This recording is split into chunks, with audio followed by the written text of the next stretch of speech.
I mean, we're also going to talk in 10 minutes what actually happens to the message itself, right? How it becomes much more remixable. Actually, why don't we write this down, right? So we can also say what happens to the message, right? Let's make another arrow. Let's make another arrow.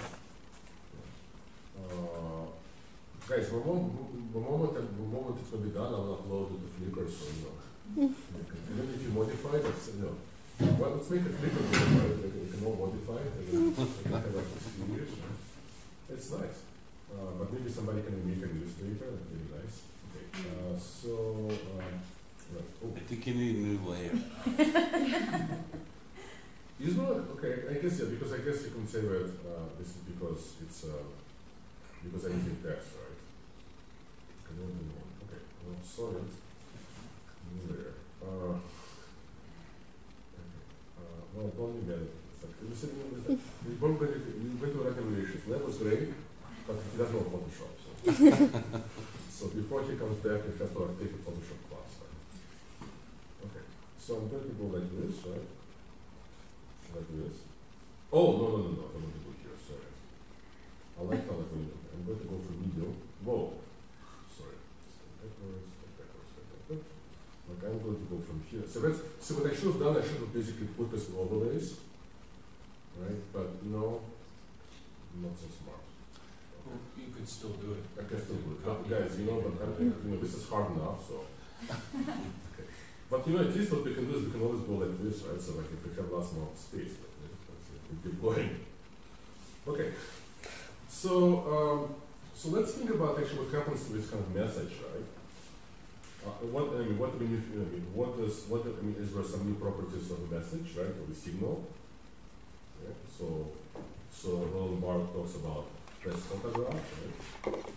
So what happens what happens to these messages, right? I mean, is there a difference between a blog post, YouTube video, a flash animation, and 20th century book, magazine, TV program? Are there some differences? They're all translated into binary code and nice. So they're flattened, essentially. Well, what do you mean by flattened? Reduced to a single layer of numerical code. Sure, same code, lovely.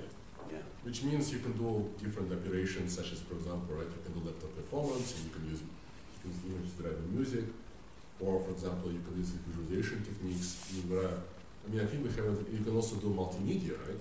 The whole idea of multimedia is because we share the same code. So actually multimedia, right, which is now we don't talk about it because it's like, we take it for granted, but that's of course was a big thing. You can have your screen and you see video, text, diagrams, like all the same page. I mean, it was a big thing, right? Do you know what was the first multimedia application? The multimedia application ever? It was Aspin, well, according to sort of common histories, it was Aspin Movie Map, which was a project done at Igor Ponte's Media Lab. It was which called Architecture Machine Group around 77, 78. And then actually in 1990, Apple started promoting kind of QuickTime, multimedia CDs, and if you maybe know, there's a company called Voyager. So basically it really only happens around 1990, like this multimedia publishing, right? Okay, let's also... What was that first one again in 77? It was a project is called Aspin Movie Map. Yeah, you can, there's a Wikipedia article about it, right? Aspin like the city. Okay, anything else? Guys, we're doing great. I should have asked you before, but what did I do before? I should have done it after, right? It took me much longer to figure it out on my own. It took years. It's great. Right? Okay, so anything else? Well, what about the fact that, okay, so here's an interesting thing, right? So as you know, there is like lots of debates, right, online, in the kind of hackers, coders, activists, Creative Commons type of communities. What basically people want, right? They want to be able to do different operations on the information which is published. So, for example, there's some kind of document online, can I download this in a format which allows me to edit this? Right? Right? You know, there's a difference between PDFs which are editable or not. So there's lots of debates about video, that people should move from using Flash to HTML5. Now, there's a particular term that we use to look at this concept which I forgot, right? Rich internet applications? No. It's basically how you can say, it's going to sound ugly, but you can say like editability, how editable a particular document is, right? And we can say that, of course, so what's interesting is that, like, think about layers in Photoshop, right? So what I would say is that if when you're creating a piece of media, right, because of how application software is structured, in most cases, after you save your file, you can always go back and you can edit this, right? So when you publish the book, okay, that was it, right? If you want to change your book, you have to publish, you have to print a new one, or you can scribble, right? You can cut it, you can chew it. Well, if I write something in Microsoft Word, I can always load it and change it, right? If I make a Photoshop image, if I was better, if I wouldn't flatten my layers, I can come back and I can change it. If I'm editing a program in Premiere, right? So I would call this, I don't know how we call it, editability. Because I don't want to use remixability because it's such a political term. Do you mean like having the post-processing information embedded somehow into the final product so that an end user could literally open the file open a movie in Premiere and see a history of all the different like post-processing processes that have been done to it, or what? Well, I think it's just a concept of history or not? No. Let me try to explain this. I think it's another subject. Okay. So it's actually very interesting, right? It's great. I'm glad you guys into it. Okay, so what happens when you, for example, okay, let's say I'm going to take a picture of you and there's a kind of background, right? So I'm going to go take a picture. Now, the actual scene, there's a kind of semantic, right? There's different semantic objects, like there's you, there's a table, there's a landscape. Right? But once I take a picture, it all becomes flattened, right? That's why basically that's why we have to try to use these techniques, right, of manga. For example, let's say we want to extract the size of eyes. We have to figure out what the eyes are. Now, think about 3D modeling, like Alias, like Maya. Well, basically each object is a separate geometric model, which means that your file doesn't really contain a final render. Your file basically contains the syntax and semantics of your scene. Now think about Microsoft Word. Oh my God! So it's like XML. Basically. Well, no, but yeah, like XML exactly. I mean, think about HTML. Think about HTML, right? It's a modular system. Yeah. So this is what I basically call the language of Multimedia modularity, right? Which is maybe you can say. So the fact that when you create a media artifact, okay, you later at any point have access to the individual elements. Which each individual element is addressed, right? Yeah. I mean, how is it possible, for example, for you to be able to edit a Word file later? Well, obviously there's a particular file structure which you know, right? Okay, so that's very, very important. And we can say that the whole kind of politics, right? I mean, you're going to have Paul, right? No, did you already Paul? Did you already do a class, or you going to do a class? No, he already did a class, but he didn't have New Media Internet Studies. Oh, he did our. But But you know. We had his seminar. Yeah. Well, or his so we can say that to a certain extent, right? I mean, it's very interesting to think about history of remixing in relation to this, because when remixing starts, right, in the let's say was it like 80, 81, 82, right, DJ Clash, right? I mean, okay, you can go look it up again. I mean, you basically take 20th century media, which doesn't have modularity property, right?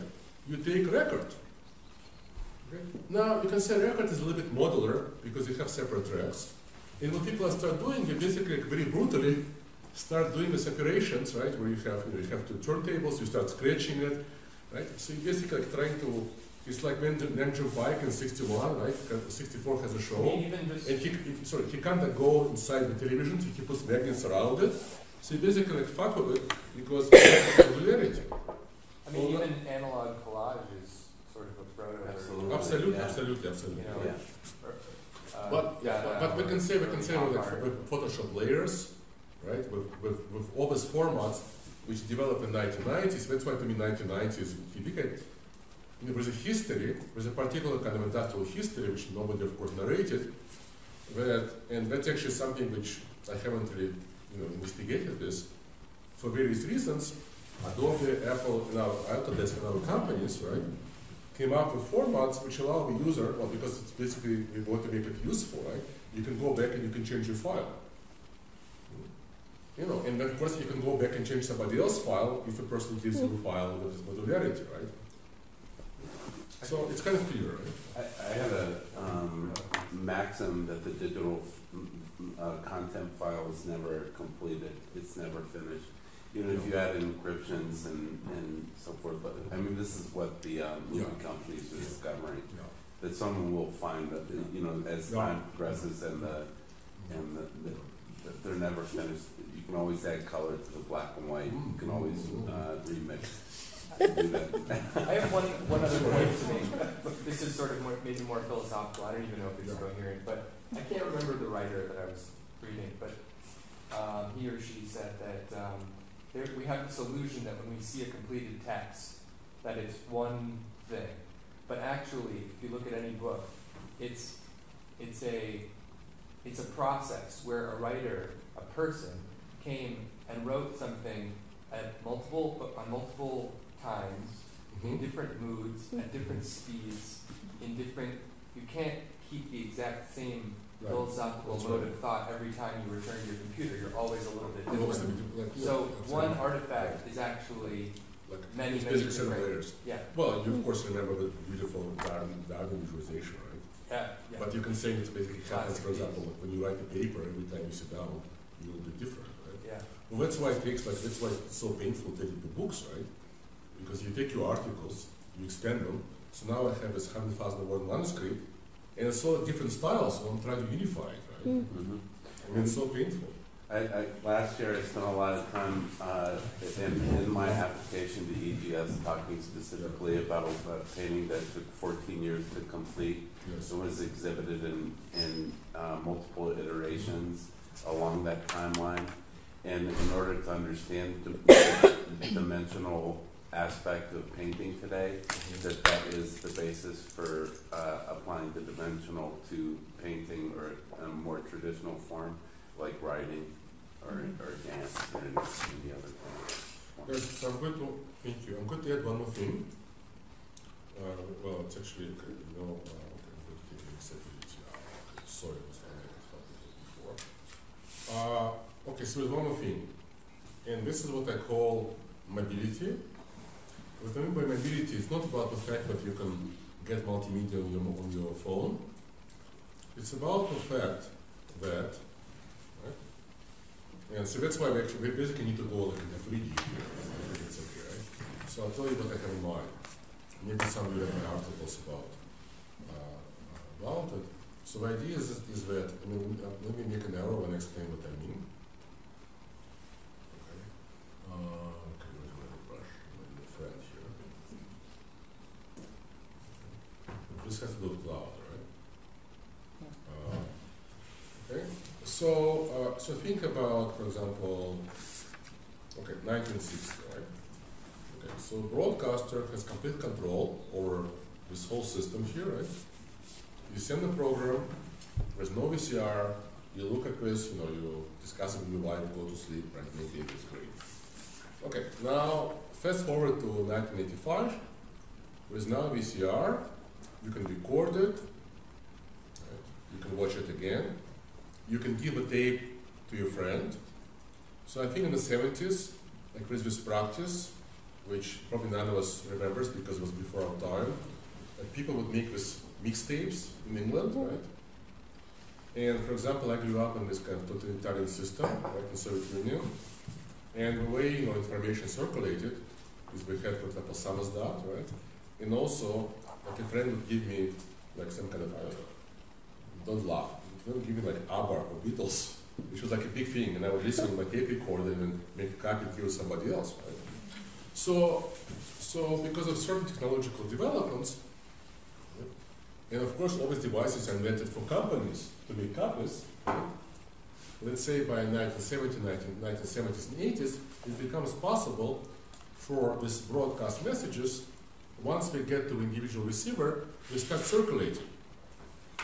But now, fast forward to 2005, right? I mean, so what happens by 2008, right? You go into every program, right? Every application, it has a share button, and with a single click, it goes to Flickr, Facebook, right? Your blog, etc., right? And then from where it goes to other people's hard drives, it goes, etc., right? So what I would say is that this change in mobility of messages, even though it's quantitative, I think it's so fundamental that I really think of it as a new quality, new dimension of media. Okay. The curves, right? Okay, so what we're going to now is we're going to theorize, okay, collective knowledge production under the guidance. We're going to theorize about how the presence of a layer interface and how does the architecture of applications further changes the nature of messages and the nature of media and create shared remix. Anything else? Store. Can't delete, right? Okay, so let's ask first question. Is the interface a new concept which appears in digital media, or did humans always have interfaces in their communication? Okay. Question number one. Answers, please. So did interfaces existed 100, 500, 2,000 years ago, or is it a layer which kind of separates, right? Because if you look at this here, right, if you look here, there's no interface here, right? There's no interface. I mean, name it not Shannon, no Stuart Hall, no Roman Jakobson. I mean, nobody, we didn't talk about interface. It was not part of, people didn't think about it. So theoretically, people didn't really start thinking about interface until the 1960s. But any decoding, sorry, go ahead. Well, I was going to say, it relates to accessibility, so we've always understood how to access that message or the content. So maybe the interface has just become more complex, but I think it's always been there. Well, turning one page, you understand like how to function. Well, and I think these questions are really, I'm sure there are lots of other questions which are important. But the reason I really, of course I could have spent the whole class just doing theory, and we've done some yesterday. But I think this practice is so new, right? But I think we really have to do it for a while to really kind of understand, the possibilities before we start asking these questions. What are the limits of this? What can it do? Well, the limits is your imagination, right? So let me just put out the slide. And let me see. Methods. Okay. I think this is, so just one slide. So one limitation, or let's say, limitation what we did so far, and I think it applies not only to what I'm doing, but I think it applies to what lots of our visualizations are doing. I mean, of course, you also have visualizations of kind of dynamics of social networks, but to be honest, usually what I see are the static network graphs which show you who's connected to whom. And actually, I've never really seen visualization which would show me dynamically, for example, like all these nodes are changing messages. Yeah, why wouldn't somebody do visualization to show how a bunch of people are, putting messages which are all on Facebook, right? Seems to be obvious. But especially in terms of what we're doing, and I think it also applies to other people who begin to this work, is we basically kind of equated culture of cultural artifact. Well, but that's of course very limiting. So can we also add some kind of context. And what is the context? I mean, what dimensions of the context we can visualize? Well, just to, and again, you know, in the process of doing it, so this morning I got an email from my designer in Singapore, who's also knows processing. If you wrote a program, if you basically, like in 10 minutes, he scraped 100,000 Twitter tweets about manga. So maybe we can add this to our research, right, to see how people are discussing it. I mean, it's very primitive, but it's a start. But I think there is a larger question, right? So, you know, I think there are different cultural theorists and social theorists over the last 10, 15 years who in very different ways kind of converge on the idea that in fact, maybe what's more important is to think about the dynamic process. For example, Manuel Castells talk about the space of flows. I mean, think also about the whole idea of remixing, right? That's something that, you know, the content is not just static, but it's constantly being remixed. And of course, this is of course what happens on social media, right? You put something, you know, somebody picks it up, etc., etc.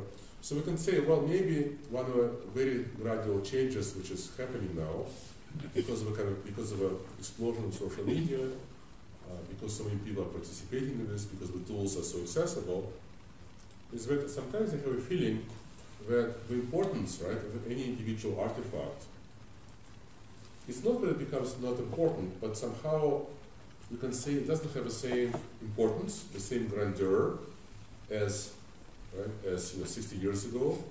So when Walter Benjamin, right, talks about the order of artwork, he's really talking about individual artworks, right? But, you know, because of this constant flow of remixing, commenting, circulation, you sort of have a feeling that this circulation flow, which I think was always part of culture, but in some ways was invisible to us, because when we go, right, to a museum and look at ancient Greek sculptures or ancient Chinese paintings, what we're seeing are just objects. So what we're seeing are kind of leftover of this cultural process of circulation. And of course, what social media makes very visible is this process itself. So the cultural process activity is perhaps more important than the outputs, right, which are being produced, how to visualize it, right?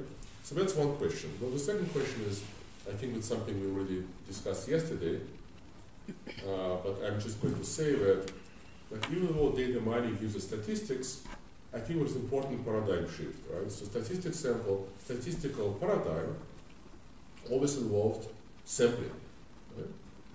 So if I'm doing some research about opinions of population about something, and even today, right? And it's not that one paradigm disappears and never appears, of course they overlay, right?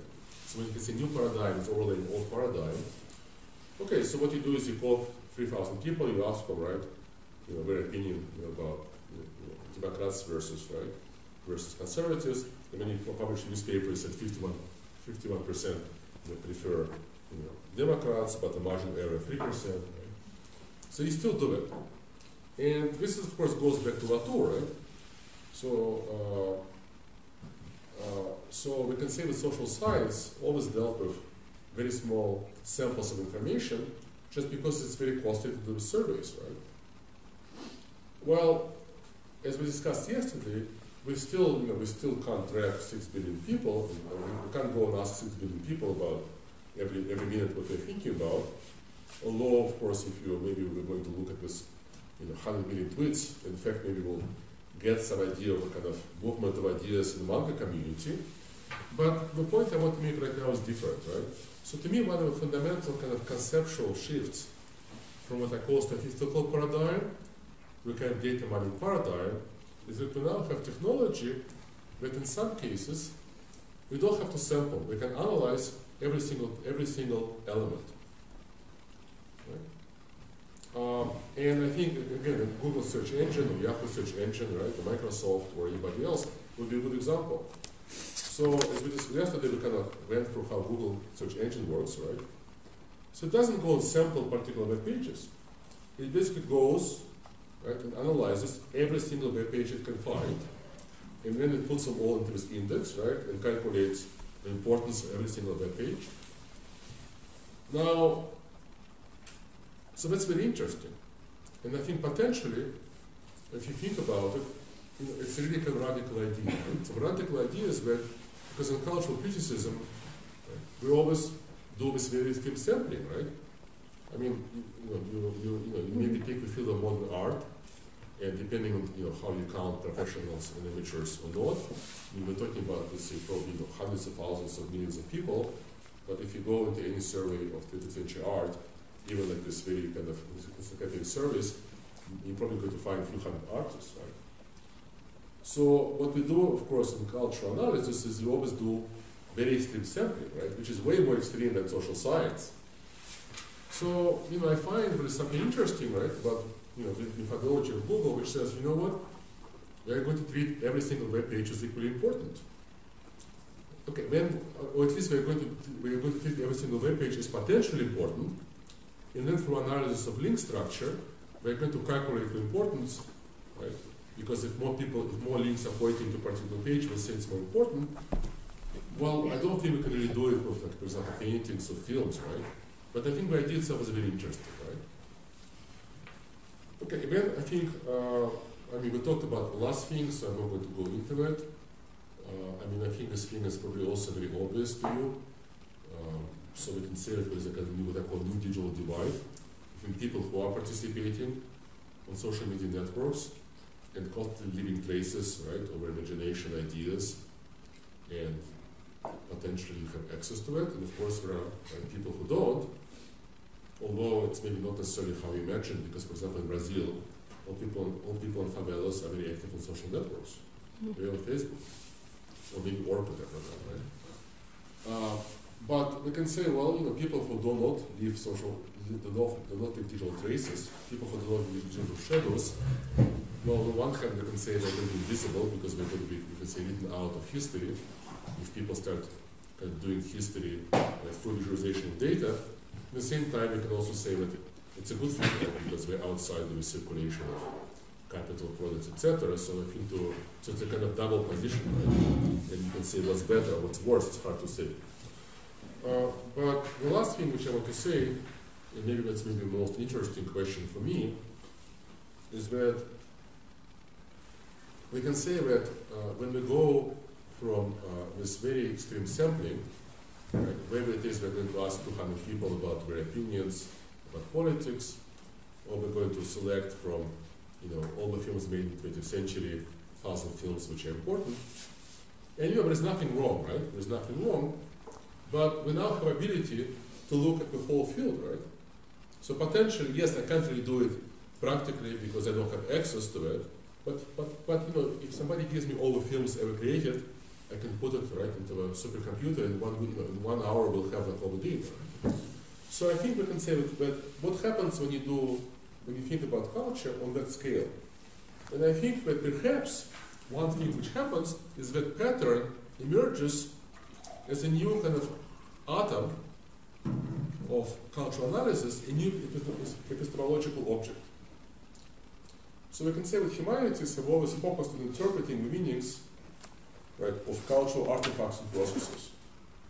And I think it's very important. In the same time, we know too well how to do it, right? So after 50 years of semiotic structuralism, psychoanalysis, Marxism, social theory, feminism, etc., etc. I mean, really, any graduate student can take any artifact and just interpret it, right? And the result is not very interesting sometimes, right? But of course, people always going to have some fresh ideas, right?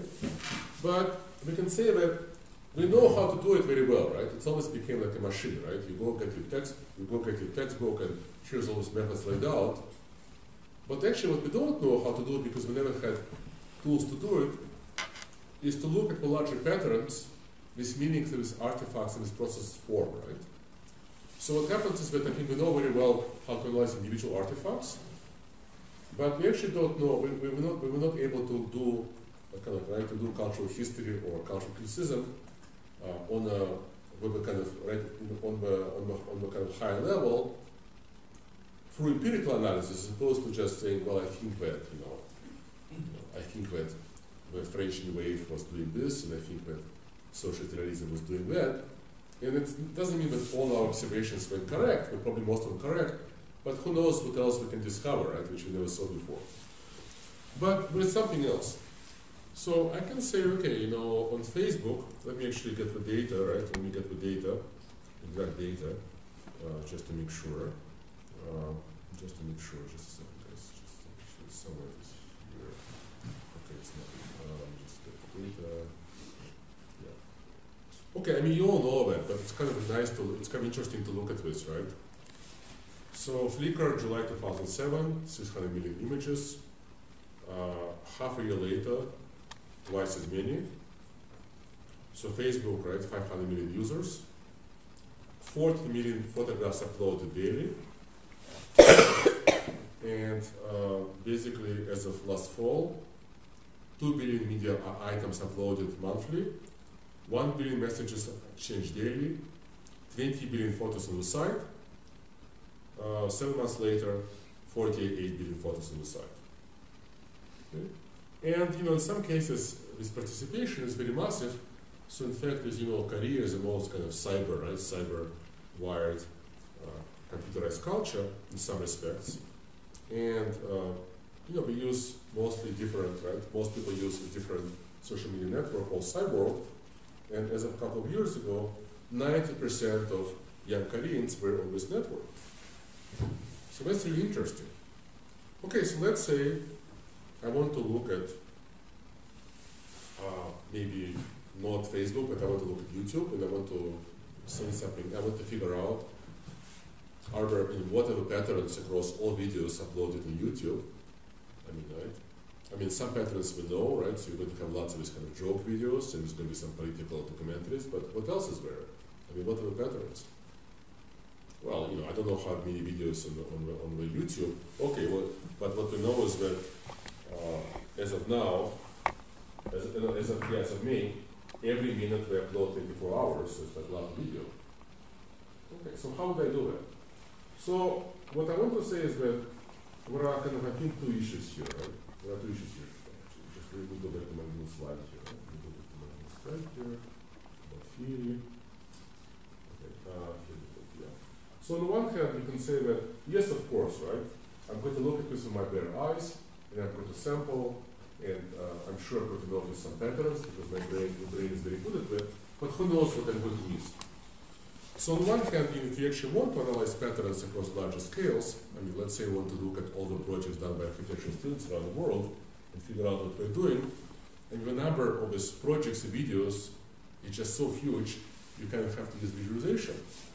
The second thing is, let's say I want to find out like what are the really interesting videos worth writing about, and maybe not necessarily videos which got like, you know, the most, I mean, yes, okay, I can sort them all by number of hits, number of views, but that's just one particular metric.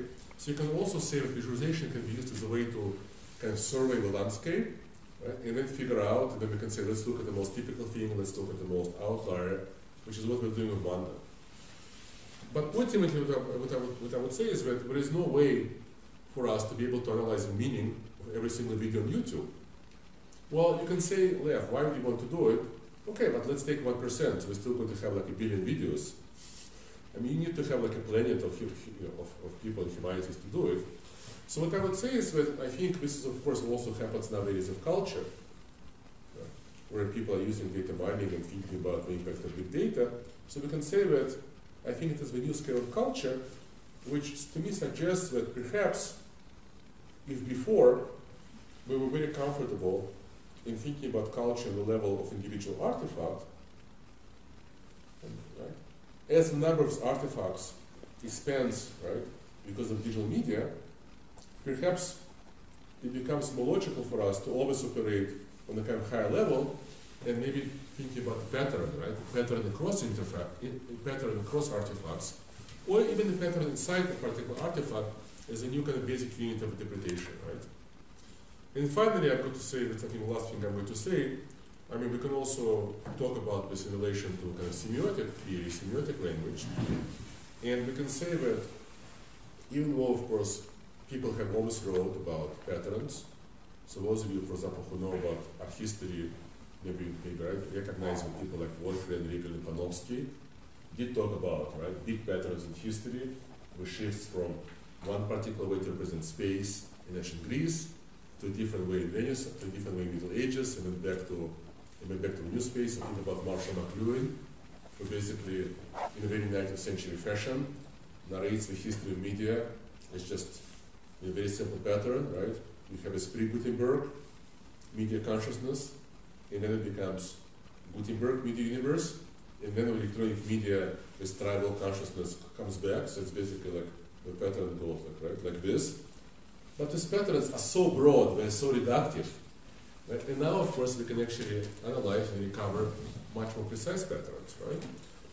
And I think what's interesting about it is that because, so we can say that semiotics, even though it's criticized a lot, it's something which, from the 60s onwards, slowly people incorporate, and we all use it. It just becomes part of our kind of toolbox. And of course, the whole idea of semiotics was, well, the world consists of discrete science. And we can read everything as long as discrete science. And this, of course, goes back to structuralism, right? But I think what we can see, what we saw with analysis and visualization, it becomes possible to talk as comfortably about continuous patterns, the patterns of continuous change, as well as with discrete science, right? So we can also say that perhaps our interest and our ability to detect patterns indicates also a certain shift from discrete science to kind of continuous patterns of change.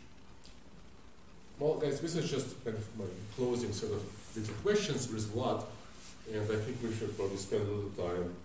So if there are any kind of questions or discussions you want to have about visualization in general,